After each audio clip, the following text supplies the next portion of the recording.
ada di tengah gelombang, Kau ada di sana. Hadapi cobaan, lewati ujian, tanganmu melindungiku. Kasih-Mu menguatkanku. Kemuliaan Tuhan pasti nyata di tengah badai. Kau pertolongan dan pengharapan, Tuhan kemenanganku. Kemuliaan-Mu Tuhan pasti nyata di tengah badai. Kau pertolongan dan pengharapan, Tuhan kemenanganku. Tuhan kemenanganku. Tuhan kemenanganku.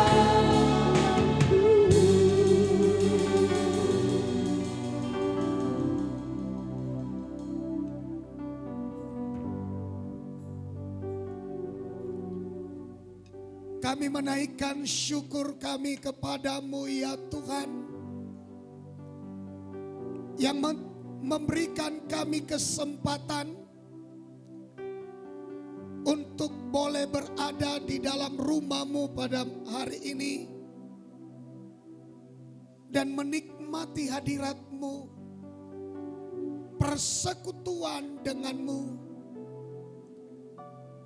melalui Natal yang kami adakan pada hari ini. Tuhan, kami hanya rindu pribadi-Mu saja. Tidak ada sesuatu yang bisa kami tampilkan, yang bisa kami tunjukkan, selain daripada kami hanya bawa hati kami. Kami butuh Engkau masuk dalam hati kami Tuhan. Kami rindu, kami punya pengalaman yang baru bersama dengan Tuhan hari ini. Nyatakan pribadi-Mu di tengah-tengah kami. Jangan biarkan kami pulang dengan kosong. Izinkan kami pulang membawa pengharapan yang baru. Karena perjanjian-Mu yang teguh kepada kami umat-Mu. Sebab kami percaya bahwa tidak saja hanya Engkau lahir di Bethlehem di kota Daud, tapi hari ini juga Engkau berkenan lahir di hati kami. Amin. Sehingga kami boleh bawa Tuhan pulang ke tempat kami. Dan kami boleh bawa Tuhan masuk di dalam tahun 2021. Amin. Sehingga kami memiliki harapan di tahun yang akan datang ini. Tuhan tolong kami Tuhan. Kami datang karena kami percaya bahwa Engkaulah pengharapan kami satu-satunya, penolong, juru selamat kami dan tidak ada yang lain. Selamatkan kami dari zaman ini. Selamatkan kami dari situasi dan keadaan yang kami hadapi. Karena kami tahu hanya Engkaulah yang bisa menolong kami ya Tuhan. Tolong kami ya Bapa. Tolong kami ya Tuhan. Di dalam nama Yesus Kristus. Kami percaya bahwa Engkau datang untuk menyelamatkan setiap kami. Dan hari ini kami pulang dengan keselamatan yang daripada Tuhan. Kami diselamatkan dari dosa. Amen. Kami diselamatkan dari maut. Amen. Kami diselamatkan dari penyakit. Amen. Kami diselamatkan dari kegagalan. Amen. Kami diselamatkan dari kutuk. Amen. Kami diselamatkan di dalam kehidupan tanpa harapan. Harapan-harapan daripada Tuhan hari ini turun atas kami. Amin. Di dalam nama Yesus Kristus. Untuk itu sampaikan isi hatimu dan berkati kami semuanya. Semua mendapatkan pengharapan yang baru di dalam nama Yesus. Urapi hambamu, urapi kami semua. Dalam nama Yesus hati kami siap menerima firman Tuhan. Amin, amin, amin. Silakan duduk Bapak Ibu.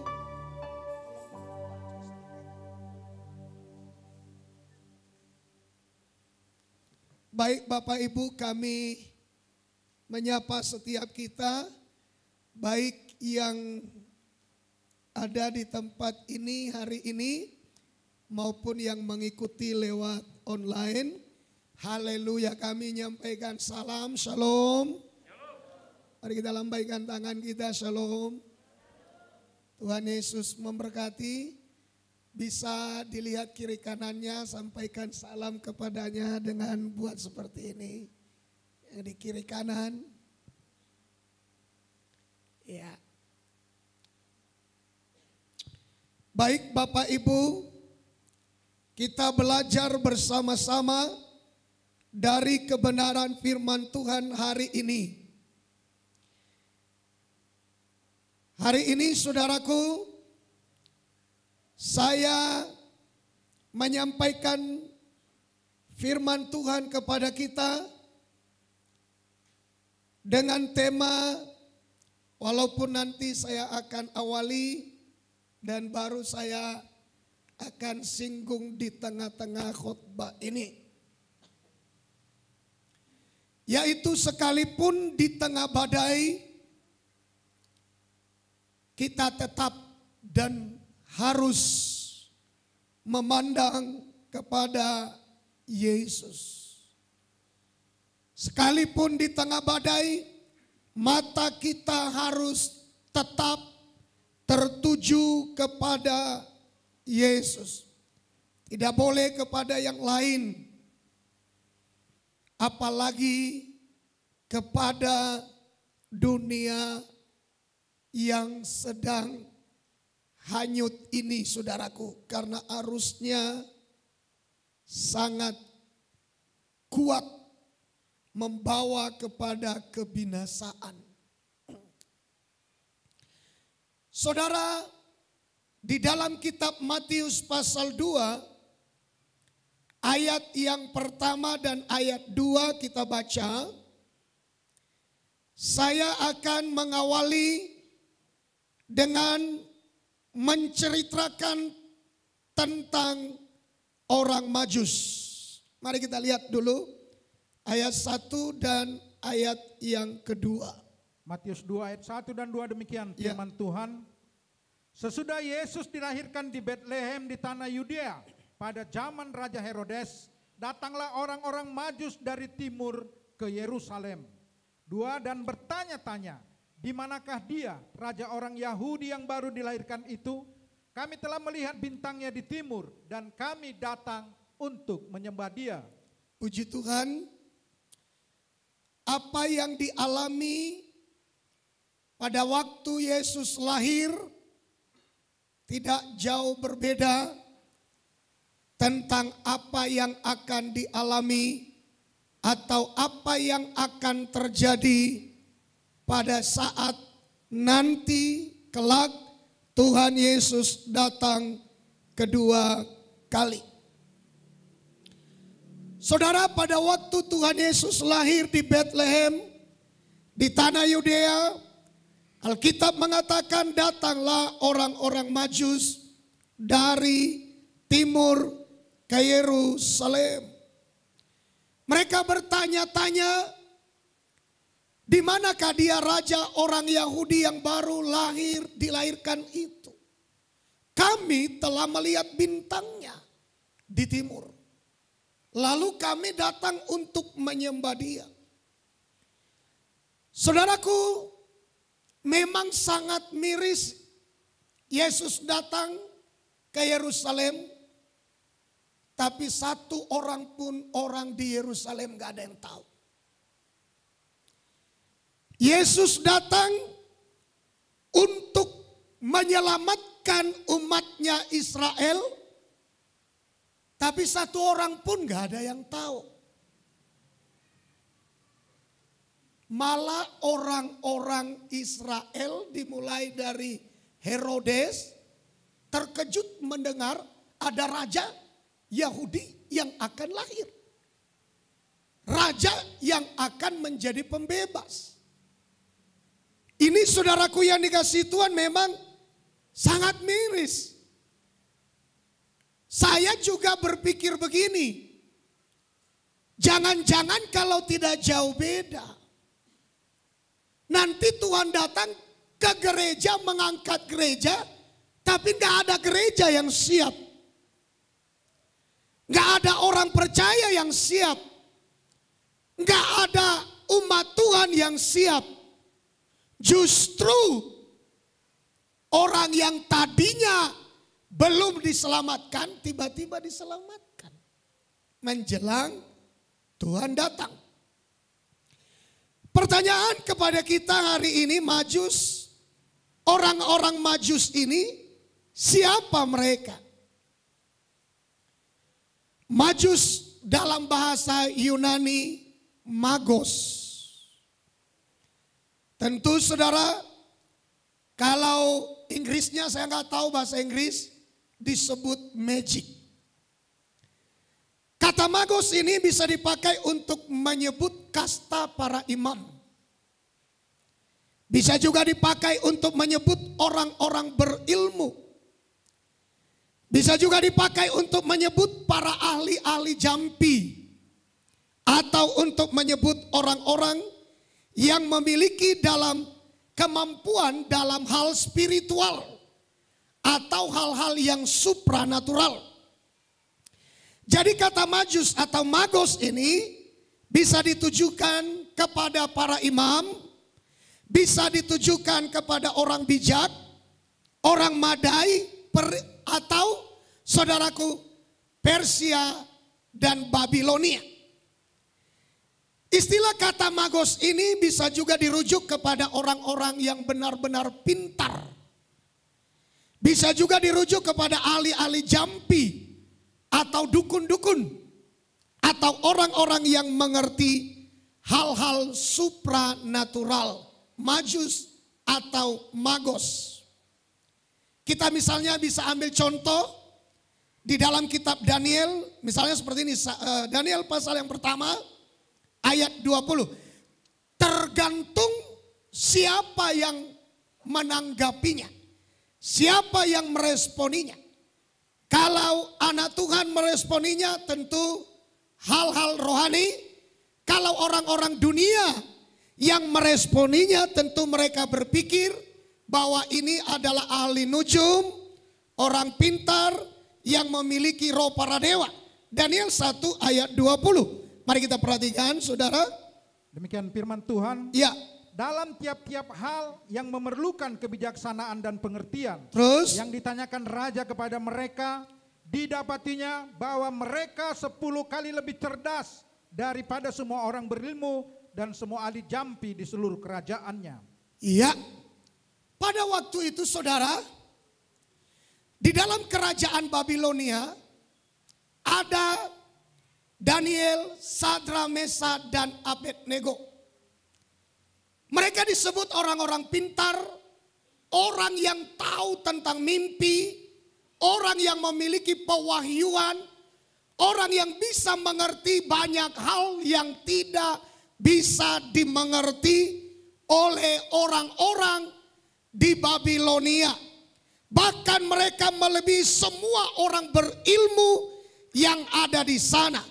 Mereka melebihi semua orang ahli-ahli jampi, para dukun, orang pintar yang ada di Babilonia. Saudaraku yang dikasihi Tuhan, ketika para penafsir Alkitab, misalnya Justinus Martir, Origenes, dan Tertullianus, saudaraku, mereka membaca Matius pasal 2 ayat 1 ini. Mereka menuliskan begini. mengenai penyembahan berhala. Mereka mengetahui bahwa adanya seorang pintar yang mengetahui tentang ilmu gaib, ilmu bintang, ilmu ini, ilmu itu. Jadi saudara, mereka menafsirkan bahwa para ilmuwan penafsir bintang dari timur ini, orang Majus atau Magos, pertama sekali mengenal kelahiran Yesus. Pertama sekali mencari juru selamat yang lahir itu. Pertama sekali bergerak dari kampungnya tanpa pikir panjang. Tidak tahu saudaraku, tidak mereka pikirkan jarak yang akan mereka tempuh, berapa hari, berapa lama, dan berapa dana yang akan mereka keluarkan. Itulah orang yang mencari juru selamat. Bahkan mereka tidak pikirkan nyawanya. Mereka tidak pikirkan berapa hari mereka harus buang waktu mencari juru selamat. Mereka tidak peduli berapa banyak biaya yang akan mereka keluarkan sepanjang perjalanan pulang pergi di dalam mencari raja yang baru lahir itu. Saudara, kalau menurut para penafsir ini benar, betapa celakanya umat Tuhan. Mereka menafsirkan mereka ini ahli nujum yang mengerti ilmu perbintangan. Betapa celakanya umat Tuhan, orang percaya termasuk gereja. Justru yang pertama mencari juru selamat bukan dari bangsa Israel, tapi dari luar bangsa Israel. Betapa celakanya saudaraku, justru yang mencari pertama sekali juru selamat bukan dari gereja, bukan dari anak Tuhan. Gereja beribadah sekedar saja. Orang percaya beribadah sekedar saja. Orang sana bayar harga berhari-hari. Orang sana saudaraku, mereka meninggalkan kampung halamannya, mencari berhari-hari. Orang sana Bapak Ibu, orang di luar daripada orang pilihan pada waktu itu, mereka justru meninggalkan kenyamanan mereka, meninggalkan semua harga diri mereka. Mereka berlelah-lelah mencari sang juru selamat di mana dia lahir. Dan yang paling parah adalah orang yang tidak mengenal Tuhan, jadi kenal Tuhan. Orang yang belum menerima keselamatan jadi terima keselamatan. Justru orang itu yang paling pertama sekali bertemu dengan Tuhan Yesus, menyembah Tuhan Yesus, dan memberikan korban persembahan kepada Tuhan Yesus. Di mana orang pilihan, semua mereka tetap aktif hidup, melakukan kegiatan mereka masing-masing. Coba kita lihat, silakan dibaca pauta julu ayat yang ke-11, Matius 2 ayat 11. Mari kita perhatikan saudara. Ayat 11. Ya.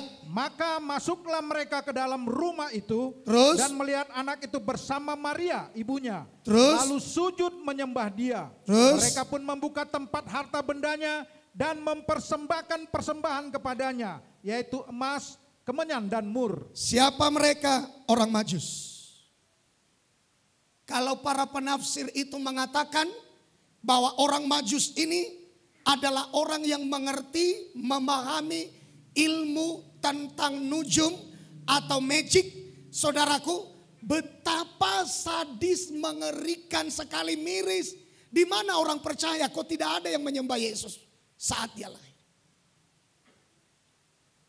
Saya bilang kepada kita saudara,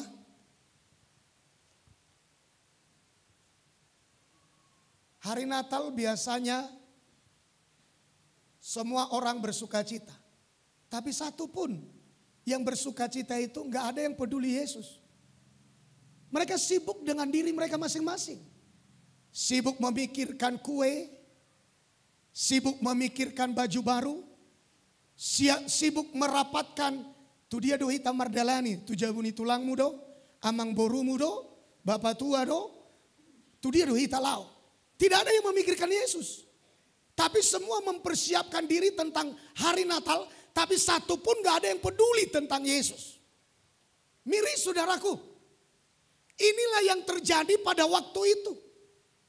Orang yang datang dari seberang, yang bayar harga cari Yesus. Orang yang datang dari seberang, yang sebenarnya Yesus tidak datang untuk mereka. Pada awalnya Yesus berkata, aku datang hanya untuk domba-domba yang terhilang dari bangsa Israel. Kenapa keselamatan sampai kepada kita? Karena penolakan bangsa Israel.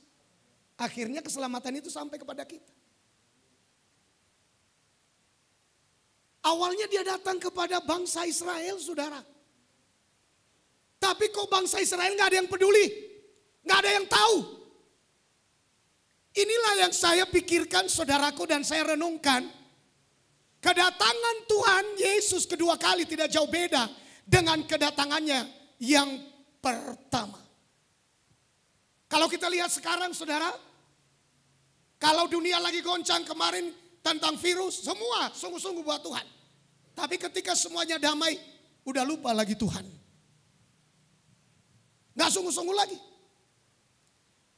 Dan saya menemukan di dalam Alkitab, Alkitab mengatakan, ketika nanti kamu mendengar semua damai, justru disitulah malapetaka menimpa. Saat damai itu kita mulai tenang. Dan itu justru membahayakan bagi orang-orang pada waktu Tuhan datang. Karena ia datang tiba-tiba. Saat ekonomi semua mulai baik. Saat rumah tangga berjalan dengan baik. Saat pekerjaan semua berjalan dengan baik. Saat kondisi dunia kondusif. Gak ada sepertinya yang bisa meresahkan. Justru kebinasaan datang menimpa. Saudaraku, coba lihat Pak ayat 11 kita baca ya. Mari perhatikan baik-baik Bapak Ibu. Ayat 11. Ayat 11. Ya. Maka masuklah mereka ke dalam rumah itu dan melihat anak itu bersama Maria ibunya. Melihat anak itu. Perhatikan kata melihat anak itu. Saya ulang lagi. Melihat anak itu. Apa tindakan orang yang sudah berjumpa dengan Tuhan? Satu, lanjut Pak. Lalu sujud menyembah dia. Orang yang sudah memiliki pengalaman dengan Tuhan. Yang ia lakukan pertama adalah sujud dan menyembah. Ibadah. Orang yang tidak sungguh-sungguh ibadah itu orang yang tidak mengalami Tuhan dalam hidupnya. Tidak heran. Mereka buat alasan begitu banyak sekali. Kenapa enggak ibadah Pak? Aduh sibuk.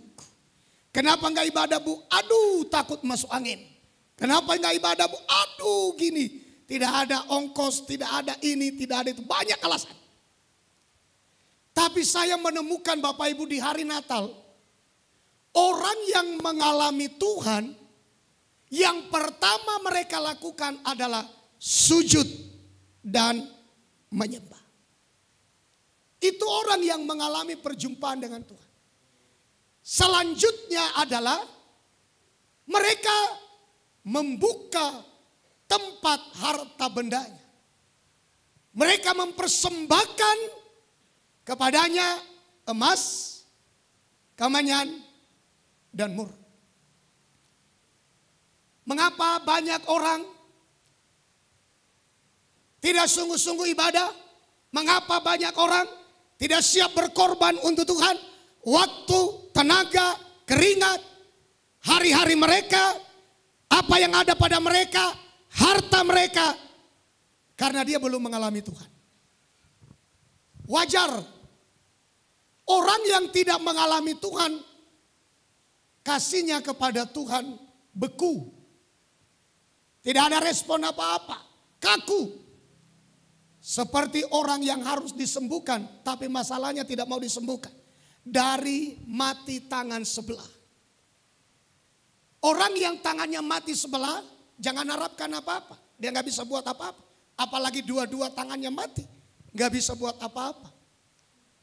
Itulah orang yang tidak mengalami perjumpaan dengan Tuhan. Tapi respon orang yang melihat Tuhan, respon orang yang mengalami perjumpaan dengan Tuhan, yang sudah mengalami Tuhan dalam hidupnya, pasti akan sujud menyembah, pasti akan beribadah, pasti tidak ragu-ragu berkorban untuk Tuhan yang mereka kenal. Itu orang. Saudara, saya mau di hari Natal ini jangan sampai kita pulang tanpa punya pengalaman dengan Tuhan. Perhatikan firman ini dengan sebaik-baiknya dan ambil, miliki pengalaman dalam rohmu. Kenal Tuhan dengan baik dan benar. Saudara, mengapa orang-orang Majus justru mereka yang sudah mengenal bintang itu cari Tuhan? Kenapa bukan Yerusalem? Kenapa bukan Herodes dan lain sebagainya? Itu dia.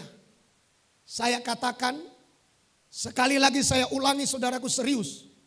Hari ini kita harus menangis dan hantu-hanti. Jangan sampai kita tidak diselamatkan. Karena kita tidak tahu-tahu, kita tidak tahu apa-apa menjelang kedatangan Tuhan yang sudah makin dekat. Kita harus nangis. Nangis serius Bapak Ibu. Kedatangan Tuhan yang pertama tidak jauh beda dengan kedatangan Tuhan yang kedua. Tidak jauh beda. Gak ada yang tahu. Semua sibuk, itu juga yang akan terjadi nanti pada kedatangan Tuhan yang kedua. Setelah orang Majus ketemu dengan Yesus, lalu Tuhan memimpin orang Majus. Jangan kembali kepada Herodes. Disuruh mereka cari jalan yang lain. Mengapa mereka disuruh cari jalan yang lain? Karena Tuhan tahu niat hati Herodes jahat. Herodes itu jahat. Ayat 16. Kita lihat kejahatan hati Herodes. Mari ayat 16. Perhatikan Bapak Ibu. Ayat 16. Ya. Ketika Herodes tahu bahwa ia telah diperdayakan oleh orang-orang Majus itu, ya, ia sangat marah. Terus? Lalu ia menyuruh membunuh semua anak di Betlehem dan sekitarnya, yaitu anak-anak yang berumur 2 tahun ke bawah, sesuai dengan waktu yang dapat diketahuinya dari orang-orang Majus itu. Ya, kalau kita perhatikan saudara, bahwa di sini ada kata dengan demikian genaplah firman Tuhan yang disampaikan oleh Nabi Yeremia. Saudara, artinya bahwa sudah ada pemberitahuan. Kedatangan Tuhan Yesus akan mendatangkan air mata. Kedatangan Tuhan Yesus yang pertama mendatangkan air mata, mendatangkan goncangan, mendatangkan badai, mendatangkan malapetaka karena iblis mengamuk. Lebih-lebih kedatangan Tuhan kali yang kedua, antikristus akan mengamuk. Makanya saya bilang tidak jauh beda kedatangan Tuhan Yesus yang pertama dengan kedatangan Tuhan Yesus yang kedua. Saudara, kita lihat bahwa pembunuhan yang dilakukan oleh Herodes secara berencana. Sebab dia sudah tahu diperdaya dia oleh orang Majus itu tidak kembali melaporkan hasil penemuan mereka tentang Raja Yahudi yang baru lahir. Akhirnya ia mengambil keputusan. Sesuai dengan berita yang dia terima dari orang Majus. Berarti kemungkinan besar ini mungkin baru sekitar 1-2 tahun. Maka 2 tahun ke bawah ia basmi semua anak-anak yang ada di Bethlehem, Yehuda pada waktu itu. Saudara, kedatangan Yesus yang pertama, Herodes, antikristus yang pertama. Anti kepada Yesus. Terjadi pembantaian. Terjadi pembunuhan. Dengar, kedatangan Tuhan Yesus yang kedua, antikris juga akan mengamuk. Akan ada pembantaian besar-besaran bagi orang yang tidak menerima angka 666. Cap antikristus. Sekali lagi saya ulang. Kelahiran Tuhan atau kedatangan Tuhan yang pertama, ada pembantaian dari antikristus. Herodes, anti kelahiran Yesus. Anti kedatangan Yesus. Anti kepada Yesus. Dia melakukan pembantaian, pembunuhan besar-besaran. Ini badai maut. Yang kedua, kedatangan Tuhan Yesus kali yang kedua. Tidak jauh beda. Akan ada pembantaian besar-besaran dari orang yang anti Kristus. Itulah anti Kristus. Sebenarnya dia iblis, tapi karena iblis adalah roh, dia tidak bisa buat apa-apa, maka ia pakai orang. Orangnya itu, alatnya, ia pakailah manusia. Itulah antikristus nanti, yang akan melakukan pembantaian.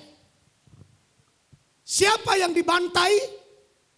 Perhatikan, saya tidak terlalu fokus pada kedatangan Yesus yang pertama. Kita fokus pada kedatangan Tuhan Yesus yang kedua. Siapa yang akan dibantai? Bayi-bayi. Pada zaman Herodes, bayi secara fisik. Tapi pada zaman antikristus nanti, kedatangan Tuhan kali kedua, itu adalah bayi secara rohani. Orang-orang Kristen yang tidak mengalami pertumbuhan. Orang-orang Kristen yang selalu boanon amang burum, boa perasaan. Boanon tulangmu, boa perasaan. Molo tajalo Jesusi, molo taoloi hatani Tuhani. Banyak sekali menjaga perasaan manusia, tapi tidak pernah menjaga hati Tuhan. Tidak pernah jaga keselamatannya. Kalau aku terlalu menjaga perasaan apa kata manusia, maka itu berarti saya tidak mengasihi nyawa saya. Saya rela masuk neraka hanya gara-gara menjaga-jaga perasaan manusia. Itulah bayi-bayi rohani. Saya akan sedikit sampaikan kepada kita kondisi yang bagaimana bayi rohani. Baik orang-orang di dalam gereja maupun orang di luar gereja. Baik para hamba-hamba Tuhan maupun yang bukan hamba Tuhan. Saya akan sampaikan kepada kita siapa-siapa mereka yang masuk dalam pembantaian antikristus saat Tuhan Yesus datang nanti kali kedua. Kedatangan Yesus yang pertama yang anti sama Yesus siapa? Kedatangan Yesus yang pertama, siapa yang anti kepada Yesus? Herodes. Anti kepada Yesus, terjadi pembantaian, pembunuhan. Kedatangan Yesus yang kedua, akan ada yang anti kepada Kristus. Itulah antikristus. Sebenarnya iblis, tapi dia pakai manusia. Manusia itulah yang dirasuk iblis, langsung pribadi iblis itu masuk ke dia. Itulah antikristus, melakukan juga pembantaian. Siapa sasarannya? Bayi rohani. Yang dewasa pasti lolos.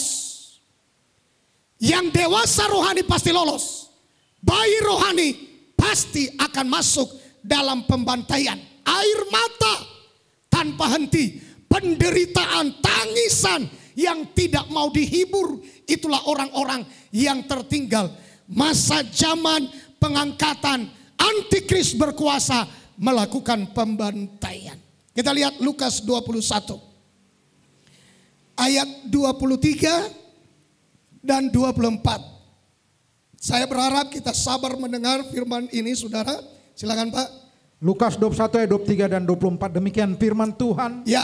23, celakalah ibu-ibu yang sedang hamil atau yang menyusukan bayi pada masa itu, sebab akan datang kesesakan yang dahsyat atas seluruh negeri dan murka atas bangsa ini. Terus 4, dan mereka akan tewas oleh mata pedang. Terus? Dan dibawa sebagai tawanan ke segala bangsa. Dan Yerusalem akan diinjak-injak oleh bangsa-bangsa yang tidak mengenal Allah sampai genaplah zaman bangsa-bangsa itu. kalau kita melihat di ayat 23 akhir, di sana kita temukan menjelang kedatangan Tuhan Yesus kali yang kedua akan ada kesesakan yang sangat dahsyat atas seluruh negeri dan murka atas bangsa ini. Saudara, kesesakan itu menyebabkan yang pertama, ibu-ibu hamil, ibu-ibu yang sedang hamil masuk dalam pembantaian.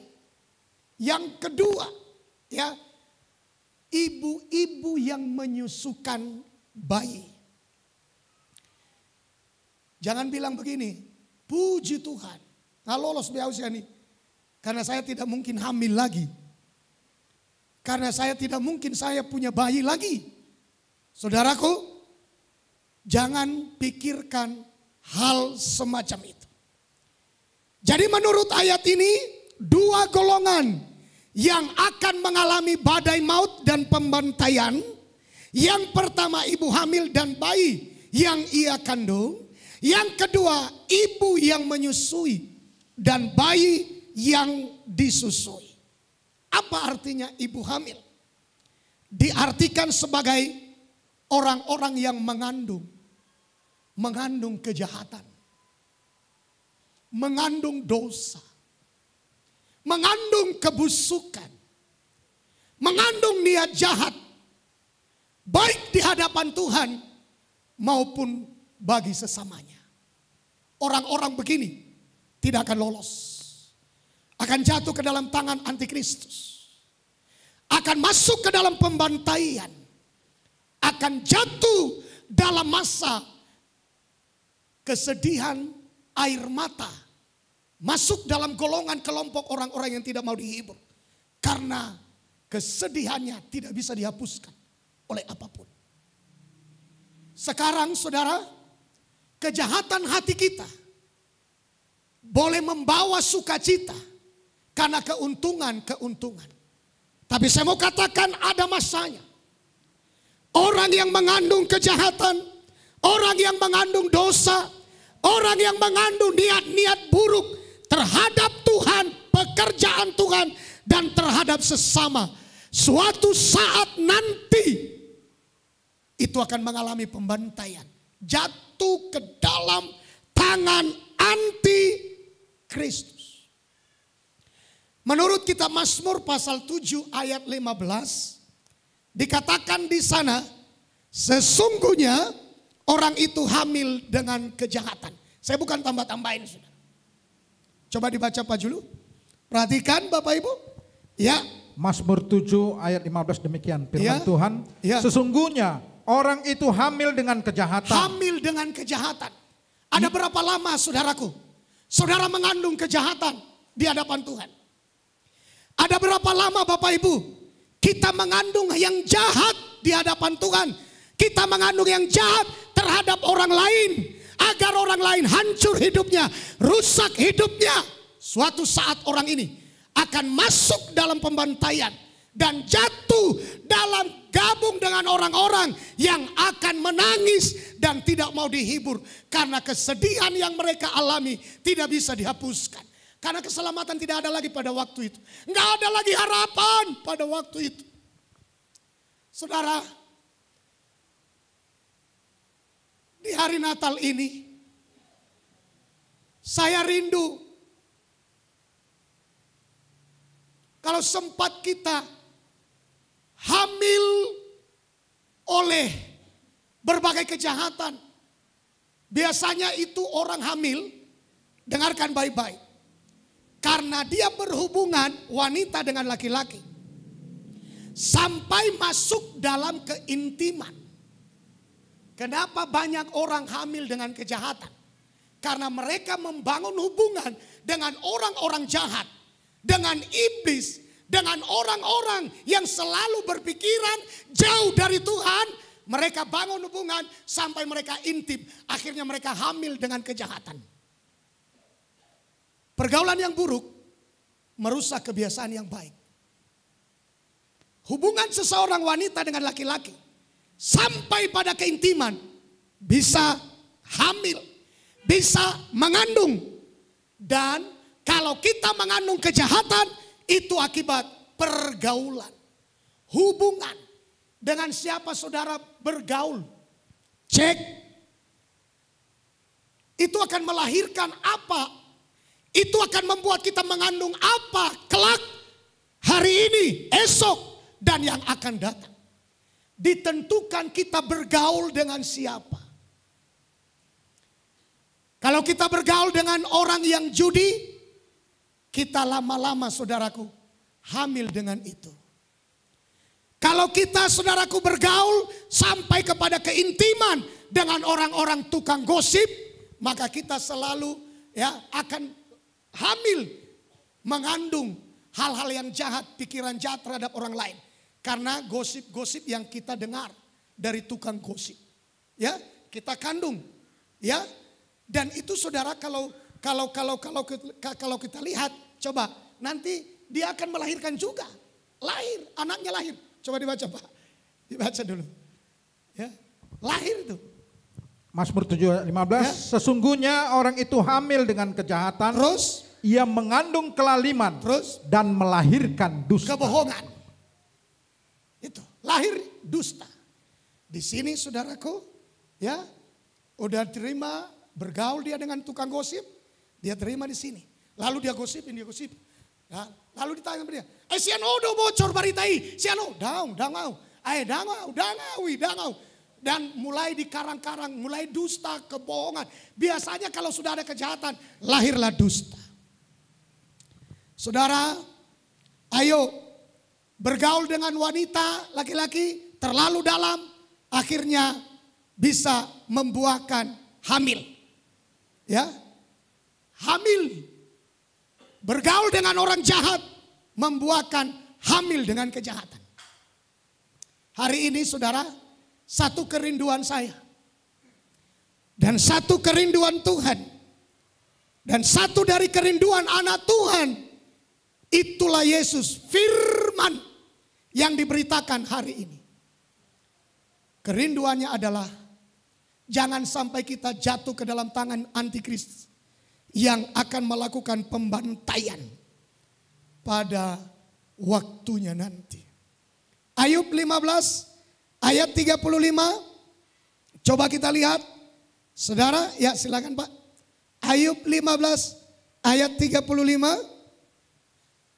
Demikian firman Tuhan, mereka menghamilkan bencana dan melahirkan kejahatan. Terus? Dan tipu daya di kandung hati mereka. Jadi siapakah ibu yang hamil itu? Yang mengandung itu adalah orang yang mengandung hal-hal dan niat-niat yang jahat. Mengenai ibu hamil, yang kedua. Ini penting. Haleluya. Yang kedua, mengenai ibu hamil. Sudah mengandung hal yang baik. Bertobat nama Allah. Sudah mengandung hal yang baik. Sungguh-sungguh nama Allah beribadah. Sudah mengandung hal yang baik. Aduh, aku siap apapun yang diperintahkan Tuhan. Sudah mengandung hal yang baik. Sudah dikandung. Di rumahnya ia sudah mengandung yang baik. Dalam perjalanan hidupnya sudah mengandung hal yang baik. tapi sayang tidak pernah dilahirkan. Hanya mengandung saja, tapi tidak pernah melahirkan. Dengar, bayangkan ada ibu-ibu yang mengandung, sudah ditunggu 9 bulan gak lahir-lahir. 10 bulan, 11 bulan, 12 bulan, 13 bulan, 15 bulan gak lahir-lahir. Orang berpikir pasti ini bakal mati ini. Terus gak lahir-lahir, terus gak lahir-lahir. Itu bencana Bapak Ibu. Orang yang mengandung yang baik, suami istri, istrinya mengandung, itu baik. Mereka suka cita, tapi masalahnya gak pernah lahir. Perbuatan baik yang dikandung, sikap baik yang dikandung, tabiat baik yang dikandung, tapi tidak pernah dilahirkan. Berapa puluh tahun ia jadi orang percaya, tapi tidak pernah melahirkan kebaikan itu di dalam kehidupannya.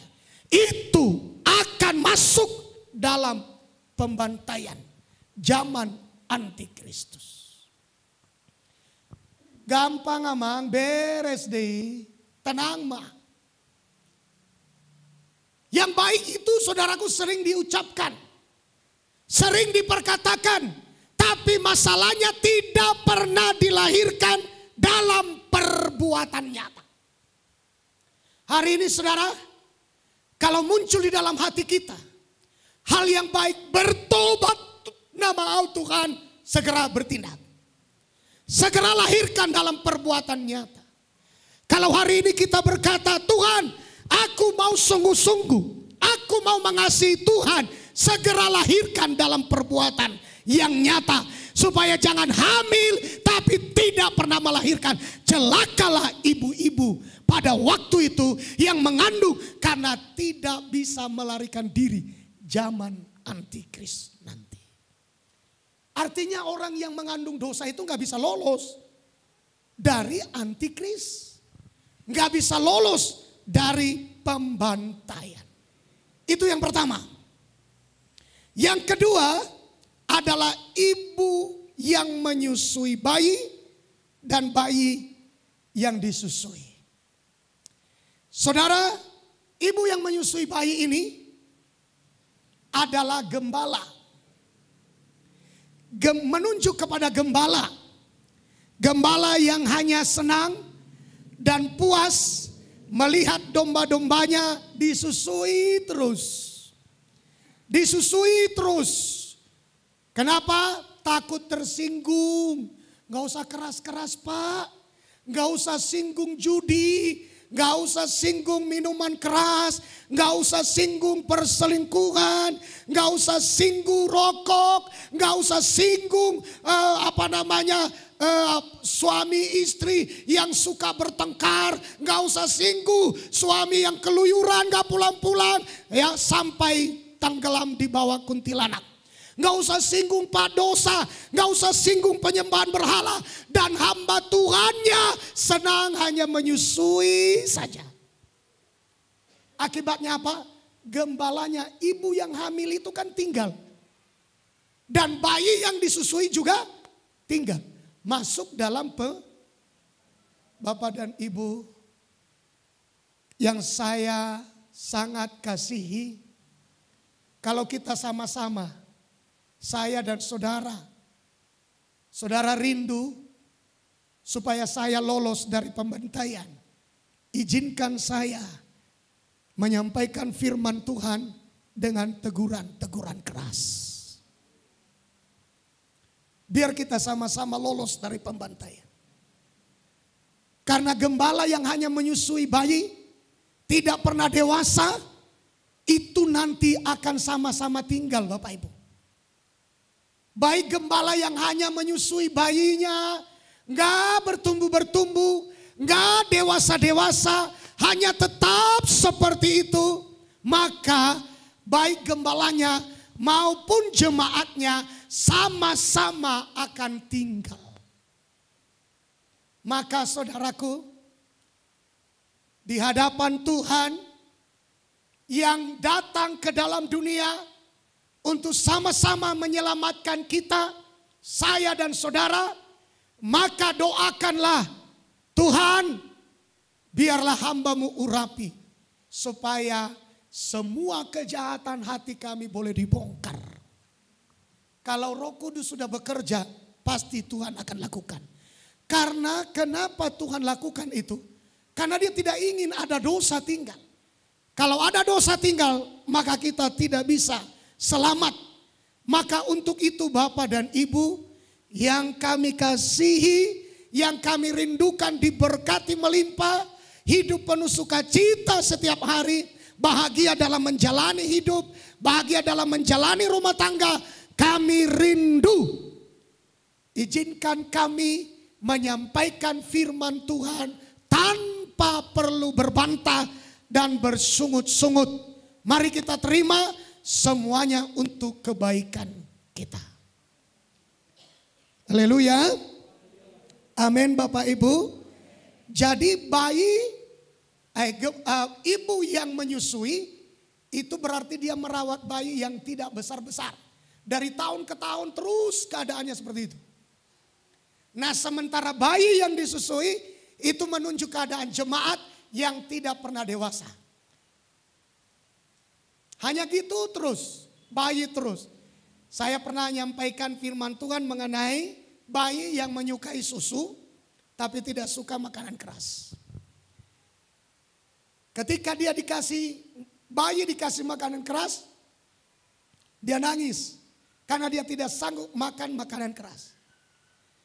Ketika orang dewasa dikasih makanan yang susu, maka dia juga tidak sehat. Kenapa? Karena perutnya tetap kosong. Ya kan? Hanya susu terus, masuk angin, akhirnya mencret, menjadi tidak sehat. Jadi makanan yang cocok untuk orang dewasa harus keras. Makanan yang cocok untuk bayi adalah susu. Jadi tempatkan diri kita, ya, sebagai orang-orang yang dewasa di dalam atau di hadapan Tuhan. Sedikit lagi, mari kita telusuri situasi pada saat Tuhan Yesus datang. Kita lihat Matius pasal 24 ayat yang ke-29. Ayat yang ke-29. Ya. Demikian firman Tuhan. Ya. Segera sesudah siksaan pada masa itu, matahari akan menjadi gelap dan bulan tidak bercahaya, dan bintang-bintang akan berjatuhan dari langit, dan kuasa-kuasa langit akan goncang. Apa hubungannya? Karena ini adalah bicara kedatangan Yesus. Coba dibaca perikopnya Pak, judulnya. Judulnya kedatangan anak manusia, perumpamaan tentang pohon ara. Jadi perhatikan jelas. Ini bicara tentang kedatangan Yesus Kristus kedua kali. Pada zaman Ia akan segera datang, maka di ayat 29 akan terjadi siksaan pada masa itu.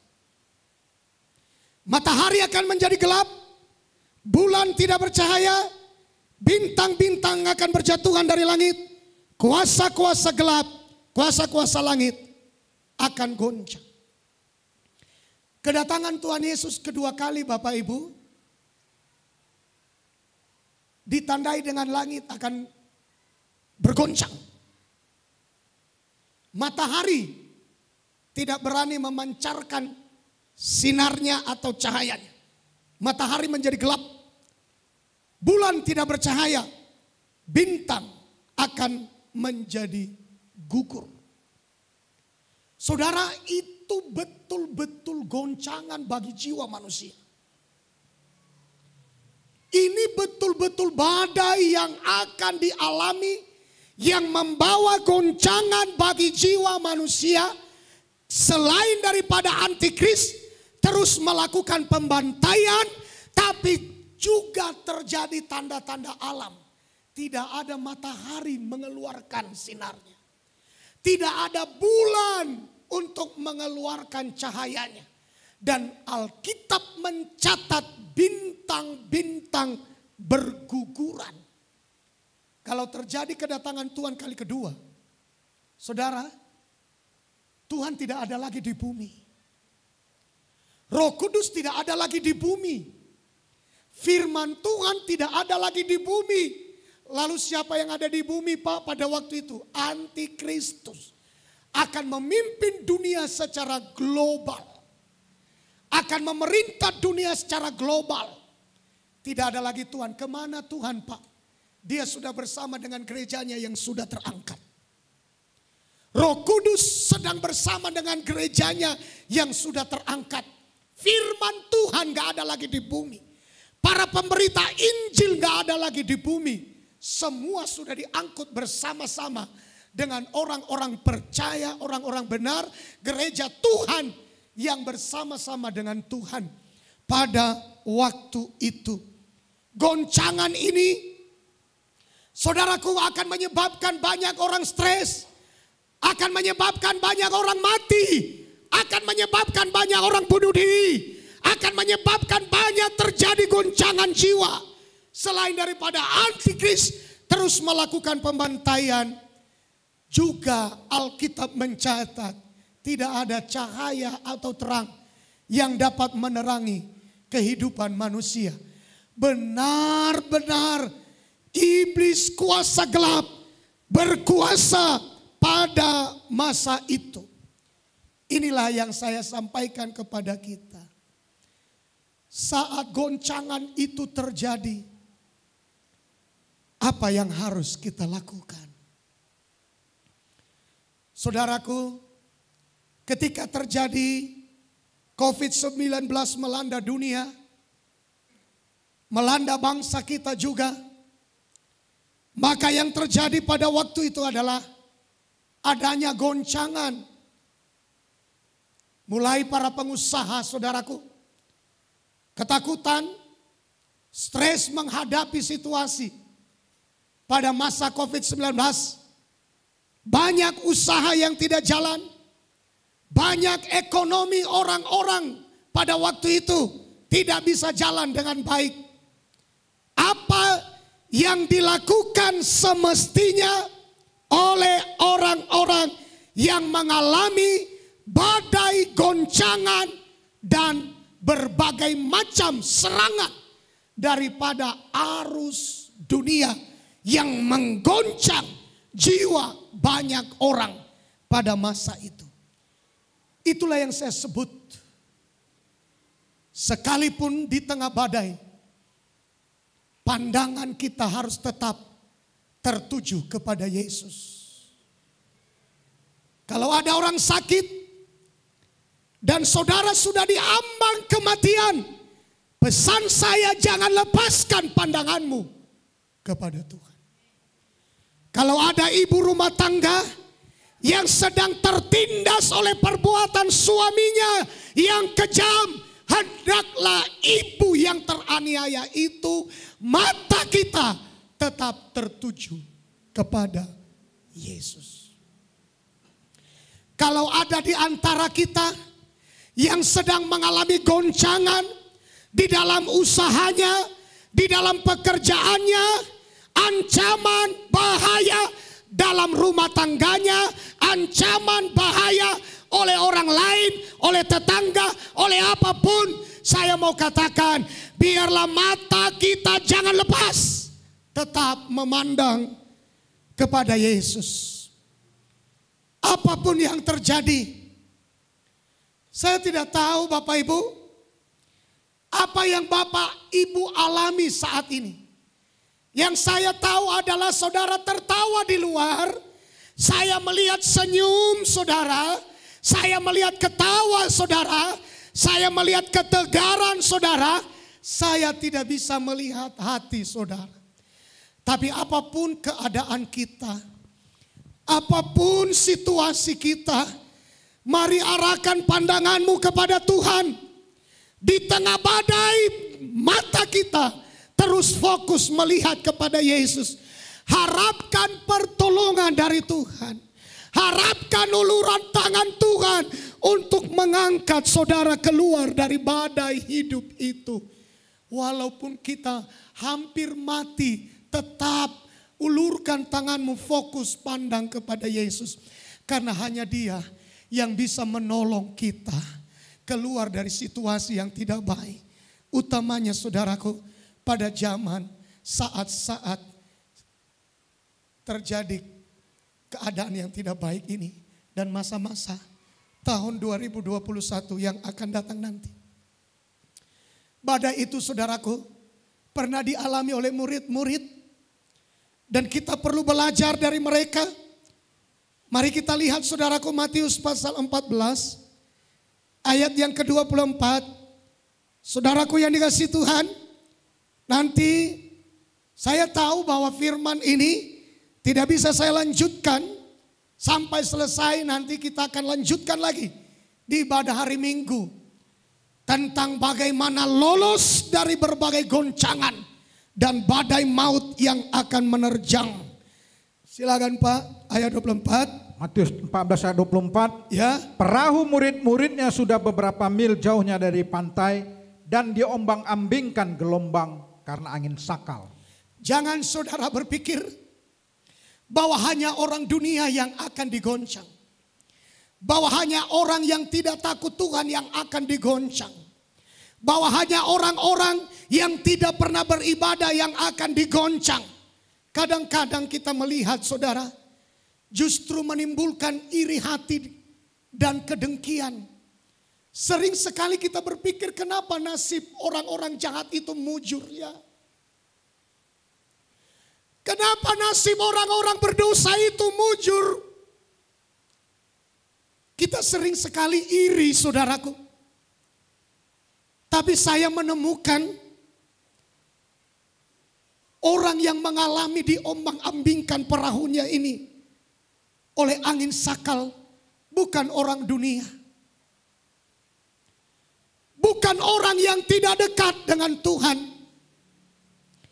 Bukan orang yang tidak melakukan firman.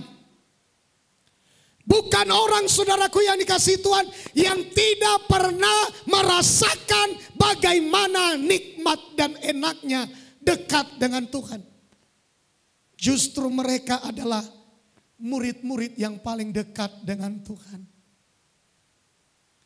Saudaraku, kalau orang yang paling dekat dengan murid, orang yang paling dekat dengan Yesus mengalami perahu mereka diombang-ambingkan oleh angin sakal, nyawa mereka terancam tenggelam, maka saya katakan bahwa itu juga bisa dialami oleh setiap kita. Dampak COVID ini bukan hanya orang dunia yang alami. Banyak gereja yang menjerit. Semua ibadah gak jalan. Bahkan kemarin itu saudara, karena tidak semua punya gedung permanen, bahkan ada orang yang tutup ibadahnya sama sekali. Karena sewa-sewa gedung di kota-kota besar itu sangat mahal. Dan semua jemaat yang tidak bisa ibadah, dia menjawab, aku sendiri pun lagi susah. Bagaimana saya memikirkan sewa gedung? Gedung gereja pun tutup. Ada banyak. Saudara, bukan hanya orang dunia yang mengalami goncangan. Bukan hanya orang yang tidak pernah beribadah yang mengalami goncangan. Saya mau katakan yang paling digoncang pertama sekali justru anak-anak Tuhan. Apakah iman kita tetap kokoh? Apakah iman kita tetap kuat? Apakah benar kita siap mati di dalam mengikut Tuhan sampai pada titik darah yang penghabisan? Justru anak-anak Tuhan yang akan diuji. Justru anak-anak Tuhan yang akan diseleksi lewat cobaan, lewat ujian, lewat badai yang akan datang. Apa yang harus kita lakukan? Sekalipun saudara nyawa hampir habis, saya mau pesankan, pandang terus kepada Yesus. Jangan lepaskan pandangan kita kepada Yesus. Tetap lihat kepada Yesus. Arahkan pandangan kepada Yesus. Karena tidak ada harapan di masa badai antikris melanda dunia. Harapan kita hanya satu, yaitu Yesus Kristus Juru Selamat dunia. Kita berikan tepuk tangan yang meriah buat Tuhan. Hanya Yesus yang bisa tolong kita. Apapun keadaan kita, pandang kepada Yesus. Apapun situasi kita, pandang kepada Yesus.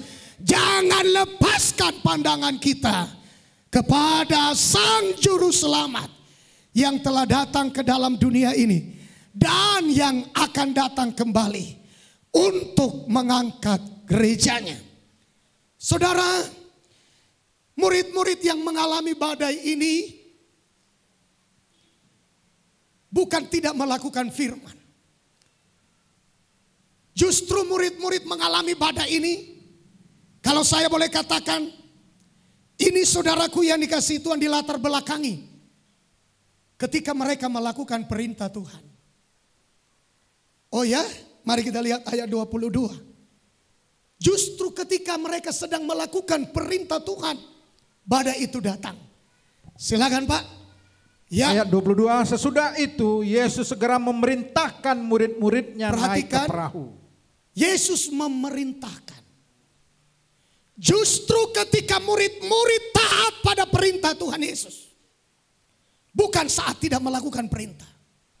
Saudaraku, jangan sedih. Kalau hari-hari ini kita makin tekun, justru banyak masalah. Jangan putus asa. Kalau hari-hari ini kita malah makin sungguh-sungguh. Kok makin banyak masalah Pak? Kok makin banyak tantangan Pak? Aku gak sanggup hidup Pak. Saya mau katakan murid-murid mengalami badai. Murid-murid mengalami goncangan. Murid-murid diombang-ambingkan perahu mereka. Murid-murid hampir tenggelam dan mati binasa di dalam laut bebas, saudara. Justru bukan saat mereka melalaikan perintah Tuhan. Justru saat mereka sedang melakukan perintah Tuhan. Coba Pak, sekali lagi ayat 22. Ayat 22. Ya. Sesudah itu Yesus segera memerintahkan murid-muridnya naik ke perahu. Terus? Dan mendahulinya ke seberang. Sementara itu ia menyuruh orang banyak pulang. Ayat 24, murid-murid, ya. Perahu murid-muridnya sudah beberapa mil jauhnya dari pantai dan diombang-ambingkan gelombang karena angin Saya mau sakau. tanya saudara, murid-murid melakukan perintah, ayo naik perahu, dahului aku. Ayo nyebrang. Saya mau tanya, ada alasan mereka untuk menyalahkan Tuhan? Pasti. Ada alasan mereka untuk mundur dari Tuhan? Bisa jadi. Ada alasan-alasan. Inilah yang saya mau sampaikan kepada kita. Ketika kita sungguh-sungguh ikut Tuhan, adakah alasan kita untuk menyalahkan Tuhan? Sering sekali. Adakah alasan kita untuk berkata, Tuhan, dia dong. Kenapa justru aku saat sungguh-sungguh? Kenapa justru saat aku serius? Kenapa justru aku ambil komitmen mau bertobat? Kenapa badai ini makin berat? Kenapa makin sulit kami mendayung perahu ini, terlalu amat berat? Terancam Tuhan, perahu ini mau tenggelam. Kenapa? Saudaraku yang dikasihi Tuhan, saya tahu bahwa itu adalah saat-saat mulai kita meragukan Tuhan. Karena saat sungguh-sungguh kok justru badai ini gak berlalu-berlalu. Kenapa justru badai ini gak cepat berlalu? Tuhan, kalau engkau benar, kan kau yang perintah kami dahului aku. Kan kau yang memerintahkan kami naik perahu. Kan Tuhan. Lalu kenapa Tuhan tidak bela kami? Kenapa Tuhan tidak tolong kami? Saudaraku, kita punya alasan begitu banyak untuk berkata, gak mau lagi aku sungguh-sungguh ibadah. Kita punya alasan untuk berkata, aku tidak mau lagi berdoa. Kita punya alasan untuk kita berkata, Tuhan, berarti engkau tidak berkuasa atas alam semesta. Kalau engkau ada, kenapa engkau tidak pulihkan ekonomiku? Kalau engkau ada, kenapa engkau tidak sembuhkan penyakitku? Kalau engkau ada, kenapa engkau tidak ubah suamiku? Kalau engkau ada, kenapa engkau tidak ubah anak-anakku menjadi anak-anak yang baik? Kalau engkau ada, kenapa engkau tidak bisa menjamah orang-orang dimanapun untuk menjadi pelangganku? Kalau benar engkau ada, kenapa para dukun-dukun lebih berjaya dan orang-orang yang percaya kepada dukun lebih berjaya? Saya mau katakan saudaraku, saat kita mengalami badai, karena kita sadar melakukan perintah Tuhan, percayalah Tuhan tetap bertanggung jawab memelihara setiap kehidupan kita. Amin. Ia bertanggung jawab atas kita. Jangan lari dari Tuhan. Jangan sangkal bahwa Tuhan itu maha kuasa. Jangan sangkal bahwa Ia mampu melakukan apapun di dalam kehidupan kita. Percayalah bahwa kalau Tuhan memerintahkan kita, disampaikannya firman-Nya, disembuhkannya mereka. Disampaikannya firman-Nya, dipulihkannya mereka. Disampaikannya firman-Nya, disertainya mereka. Disampaikannya firman-Nya, akan Dia pulihkan keadaan kita. Haleluya. Ayo berikan tepuk tangan yang meriah buat Tuhan kita. Haleluya, katakan Tuhan dahsyat.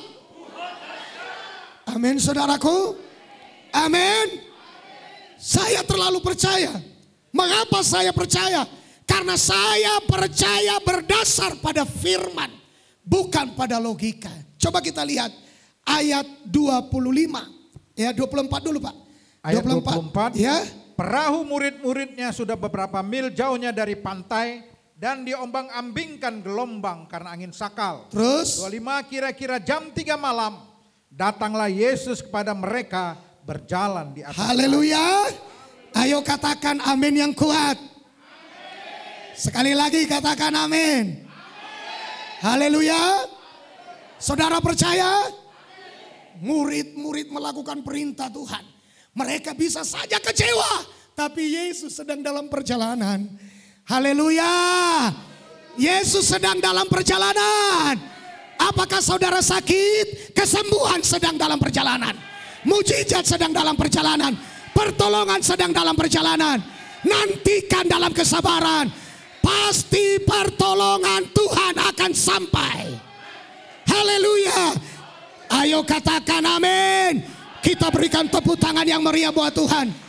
Mujizat menjadi bagian kita. Keajaiban menjadi bagian kita.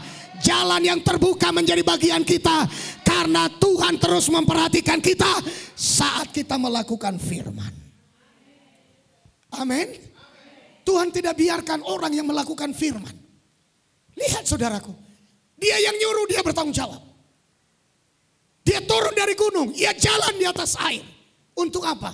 Untuk menolong murid-muridnya yang sedang melakukan mereka sedang melakukan perintah Tuhan. Ia tolong mereka. Saudaraku, pesan saya dan menjadi pesan firman Tuhan yang saya sampaikan kepada kita. Hapus air dari matamu. Sebab Tuhan akan segera datang untuk membalaskan semua keletihan kita. Amin saudara. Kuatkan sekali lagi, kuatkan hatimu. Kuatkan sisa-sisa tenaga yang masih ada. Bangkitkan harapanmu. Tuhan tidak membiarkan orang yang sungguh-sungguh melakukan firman-Nya. Sekalipun saudara belum melihat badai itu berhenti. Ingat Tuhan sedang dalam perjalanan. Mujizat sedang dalam perjalanan. Badai saja ia bisa hentikan. 4 hari saja sudah dikubur ia bisa bangkitkan. 38 tahun lumpuh ia bisa sembuhkan. 12 tahun pendarahan ia bisa sembuhkan. Saudaraku, anak di Nain janda itu putus asa.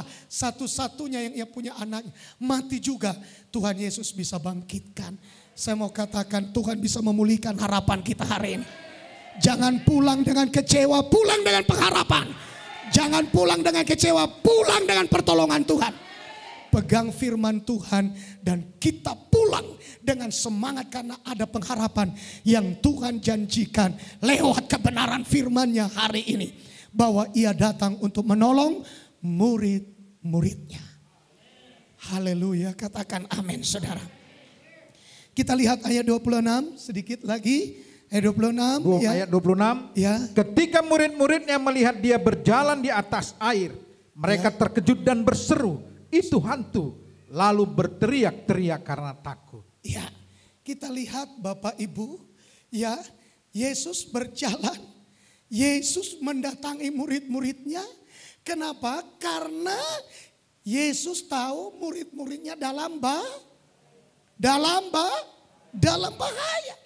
Dia, saudaraku, mereka teriak-teriak, itu hantu. Karena kenapa mereka, saudaraku, ketakutan? Karena mereka berpikir itu hantu.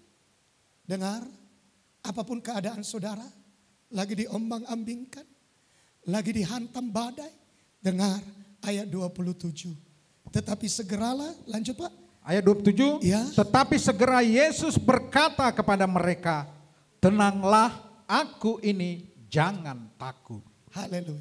Di tengah badai yang sedang membuat kita kecewa, di tengah badai yang sedang membuat kita putus asa, Yesus berkata hari ini kepada kita, "Tenanglah, aku ini, jangan takut." Amin. Amin. Amin. Kemuliaan-Mu Tuhan pasti nyata di tengah badai. Kau pertolongan dan pengharap, Tuhan penenanganku. Tuhan akan menyatakan kemuliaan-Nya di tengah-tengah badai yang sedang saudara alami. Pesan firman Tuhan, tenanglah, aku ini, jangan takut. Dengan pendirian yang kuat, pengharapan yang kuat, saya ajak kita bangkit berdiri bersama-sama. Kita nyanyikan pujian ini saudara. Kemuliaan-Mu Tuhan. Kemuliaan-Mu Tuhan. Pasti nyata. Pasti nyata di tengah badai. Kau pertolongan dan pengharapan. Tuhan, Tuhan kemenangan.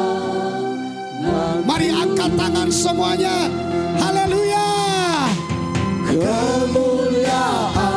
Kemuliaan Tuhan dinyatakan di tengah-tengah kehidupan kita.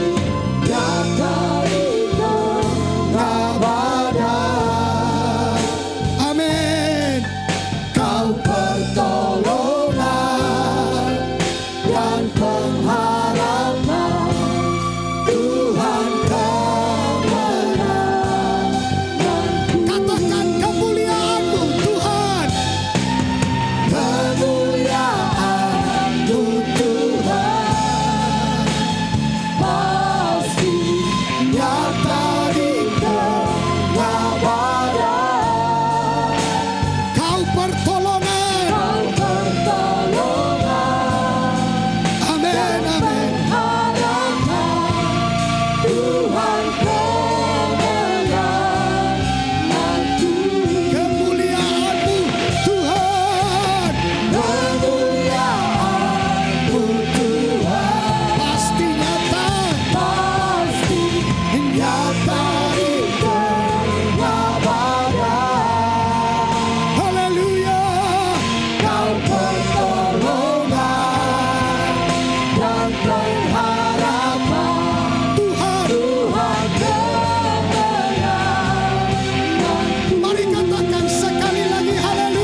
saudara.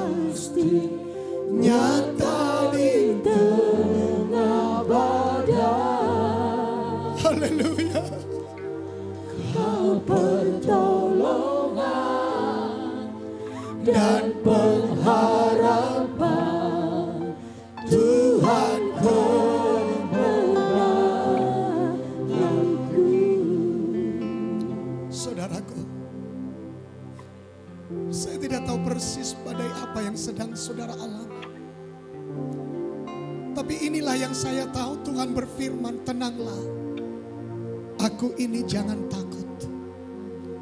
Tenanglah. Orang yang tidak bisa tenang di tengah badai, itu pertanda dia tidak percaya bahwa Tuhan sanggup melakukan mujizat. Kalau saudara bisa tenang, Tuhan yakin saudara percaya bahwa Ia sanggup menghentikan badai. Amin. Ucapkan kata-kata pujian ini sebagai doa kita. Kemuliaan, berkatakan, Pasti nyata di tengah badai. amin, Kau pertolongan amin. dan pengharapan, Tuhan kemenanganku. Katakan, Kemuliaan izinkan, Tuhan jangan halangi kemuliaannya karena ketidakpercayaan, tadi karena keraguan.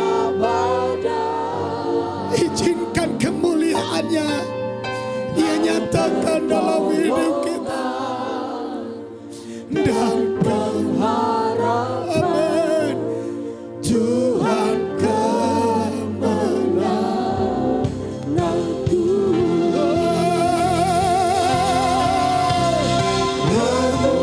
Kemuliaanku Tuhan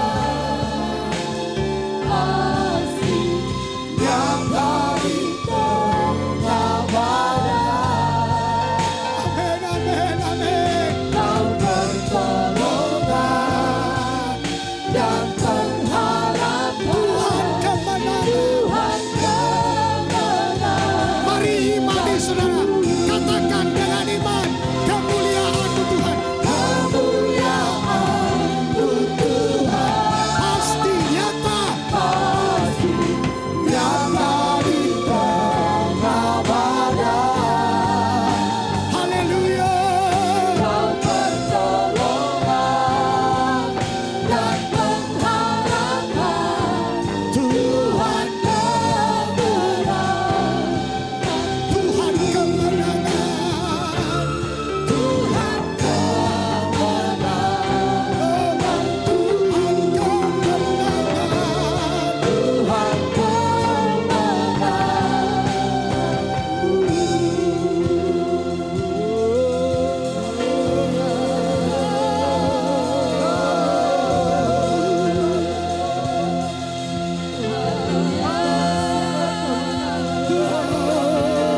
yang percaya bahwa kemuliaan Tuhan bisa nyata di tengah-tengah kehidupan kita yang sedang mengalami badai.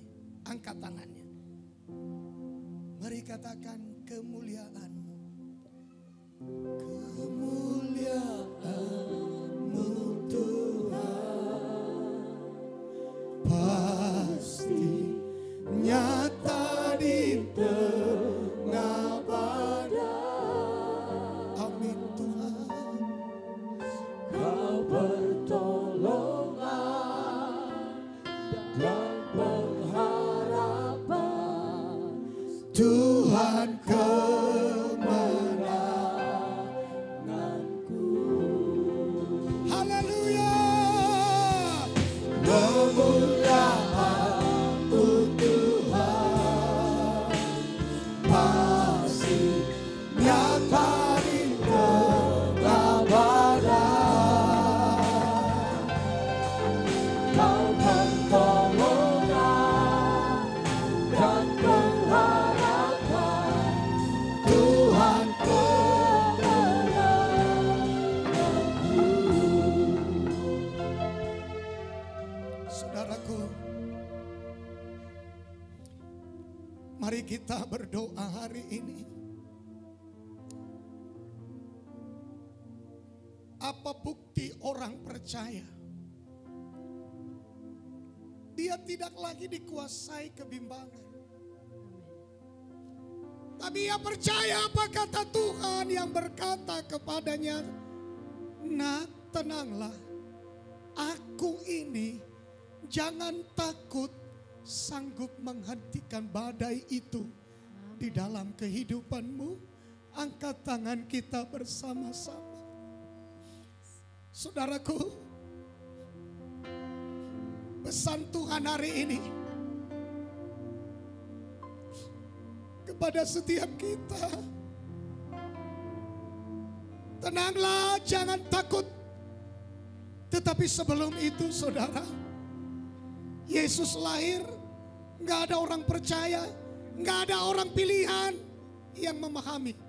Buat perjanjian hari ini, Tuhan, aku mau sungguh-sungguh tahun ini, 2021 ini, aku tidak mau lagi main-main. Aku akan bertobat sungguh-sungguh. Jangan sampai kita ketinggalan. Jangan sampai benar firman Tuhan yang mengatakan bahwa para pelacur, orang jahat, orang berdosa, pemungut cukai akan mendahului kamu dalam kerajaan sorga. Jangan sampai seperti itu. Ayo saudaraku, buat komitmen. Buat pembaharuan di tahun 2021 ini, ke depan ini, untuk kerohanian kita. Haleluya. Mengenai masalah, mengenai badai, jangan takut. Tuhan akan menghentikan semuanya itu. Mari angkat tangan kita bersama-sama. Mari kita berdoa. Bapa di sorga, Engkau melihat tangan-tangan yang terangkat dalam Manila. Tuhan, tolong anak-anak-Mu Tuhan, yang membuat komitmen yang baru hari ini Tuhan. Jangan sampai tertinggal dalam pembantaian karena masih terus bayi, karena mengandung dosa. Tuhan, terima perjanjian kami yang baru. Kami mau bertobat. Kami mau Tuhan memperbaharui kehidupan kami. 2021 kami berjanji akan hidup lebih baik, akan hidup lebih benar, akan hidup lebih sungguh-sungguh di hadapan Tuhan. Tolong anak-anak-Mu Tuhan. Tolong anak-anak-Mu Bapa. Tolong anak-anak-Mu Tuhan. Di dalam nama Yesus. Di dalam nama Yesus. Di dalam nama Yesus. Di dalam nama Yesus saya berdoa Tuhan, untuk setiap mereka lolos dari badai pembantaian, lolos dari badai pembantaian, lolos dari badai pembantaian, lolos dari badai pembantaian. Karena kami adalah tebusan-tebusan darah Yesus yang berkomitmen sungguh-sungguh di hadapan Tuhan. Terima kasih Tuhan, terima kasih. Terima kasih. Mari angkat tanganmu, angkat tinggi-tinggi, lihat Tuhan tangan-tangan yang terangkat. 1.000, 2.000, 3.000, 5.000, berapapun jiwa yang datang menjatuhkan mereka, kami cukup percaya satu tangan Tuhan sanggup mengangkat kami, sanggup melepaskan setiap anak-anak. Satu tangan Tuhan cukup untuk menghentikan badai dalam hidup kami. Satu tangan Tuhan cukup untuk menarik kami keluar dari badai. Di dalam nama Yesus, lihat setiap anak-anak-Mu, lihat setiap rumah tangga Tuhan. Datangi mereka dan berikan penghiburan yang tiada tara. Berikan kekuatan yang melimpah-limpah. Teguhkan pertobatan, teguhkan komitmen yang baru di dalam mengiring Tuhan dalam nama Yesus. Mereka yang sakit, anggota keluarganya yang sakit, suami, istri, anak, orang tua, siapapun anggota keluarga yang mereka doakan agar disembuhkan. Bapa, di dalam nama Yesus, jumpailah mereka, jumpailah mereka, jumpailah mereka. Dan di dalam nama Yesus sembuhkan penyakit mereka. Sembuhkan, sembuhkan, sembuhkan, sembuhkan. Sembuhkan mereka Tuhan. Bapa, hamba berdoa. Satu hal juga menjadi kerinduan kami. Tahun 2021 ke depan. Perbaiki Tuhan setiap kehidupan kami. Perbaiki ekonomi anak-anak Tuhan ke arah yang lebih baik. Perbaiki Tuhan, perbaiki lebih baik lagi. Di dalam nama Yesus, belas kasih-Mu Tuhan. Belas kasih-Mu Tuhan. Belas kasih-Mu Tuhan. Di dalam nama Yesus. Terima kasih Bapa, terima kasih. Kami bersyukur untuk segala kebaikan dan kemurahan Tuhan. Di dalam nama Yesus kami berdoa dan mengucap syukur.